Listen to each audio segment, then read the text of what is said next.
রহমান রহিম। আসসালামু আলাইকুম। সিলেটের ফেঞ্চগঞ্জ থেকে আমরা ঢাকা স্টেডিয়াম মার্কেটে চলে আসলাম। পাওয়ার ওয়ার্ল্ডে কিছু মাল আমরা চেক করে নিচ্ছি। ফোরগুলো আপনারা কিছু বলবেন এবং আমরা ফোরগুলো চেক করে বর্তমানে রানিংয়ে নিচ্ছি। দেখা যাক অবশেষে কী করা যায়। এরপরে আমরা আরেকটি দোকানে গিয়ে কিছু মাল চেক করে নিলাম। চেক করার পর আমাদের হলো না, আবারও চলে আসলাম আমরা সেই স্টেডিয়ামে আবার চলে আসলাম। স্টেডিয়ামে এসে আমাদের সেই বইয়ের স্পিকার দুইটি নিয়ে নিলাম।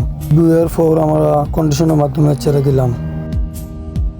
আর একদিন পর সিলেট সুন্দরবন কুরিয়ান সার্ভিসে এসে পৌঁছার পর সিলেট সুন্দরবন কুরিয়ান সার্ভিস থেকে আমার কাছে একটি কল আসলো যে মালগুলা এসে পৌঁছে গেছে, আপনারা মালগুলা নিয়ে নেন। পর আমরা সবাই মিলে সিলেটের উদ্দেশ্যে রওনা দিয়ে দিলাম। অবশেষে আমরা সিলেটে এসে পৌঁছে গেলাম। এখন আমরা ভিতরে ঢুকে কাউন্টারের মাধ্যমে কিছু লেনদেন শেষ করব। আমি, আমার নাহিদ এবং মারুফ এবং বড় মারুফ সবাই মিলে মালগুলা দেখে খুব আনন্দিত। আমরা কিছু পেমেন্ট রয়ে গেছিলো, সেগুলো আমরা আদায় করছি।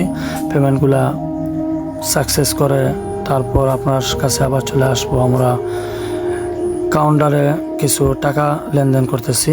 মেমোগুলো আমাদের কাছে দিয়ে দিল। তারপর আমার নাহিদ ভাতিজা মেমোটা নিয়ে আরেকটি কাউন্টারে চলে গেল। তারপর লেবারগুলা একটা করে লেবারগুলা গাড়িতে তুলে দিয়ে দিল। তারপর আমরা একসাথে সিলেট থেকে আসার পর রাস্তাতে কিছু আনন্দ করে আমরা দোকানে চলে আসলাম। দোকানে আসার পর আমাদের মালগুলা গাড়ি থেকে নামানোর পর দোকানে নাহিদ এবং মারুফে মালগুলা আনবক্সিং করতেছে। দেখা যাক তারপর কি হয়। মালগুলা আনবক্সিং করার পর খুবই টায়ার্ড লাগতেছে। হালকা একটু ঠান্ডা হলে আরও ভালো হতো। এর মাধ্যমে একটু মেঘ বৃষ্টি চলে আসারও সম্ভাবনা খুব বেশি। দেখা যাক আমাদের মারুফ কার্টনগুলা খুলে এবং নাহিদ কার্টনগুলা খুলে আমরা মালগুলা ডেলটা আমাদের খুব চাহিদা ছিল, এর জন্য ডেলটা আমাদের আনবক্সিং করতেছে। দেখা যাক ডেলটা আনবক্সিং করার পর আমরা মালগুলা একটু টাইপে নেব।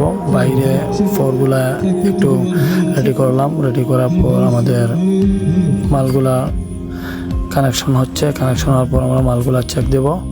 তারপর দেখা যাক মালগুলা কীরকম বাজে, আপনারা একটু শুনবেন।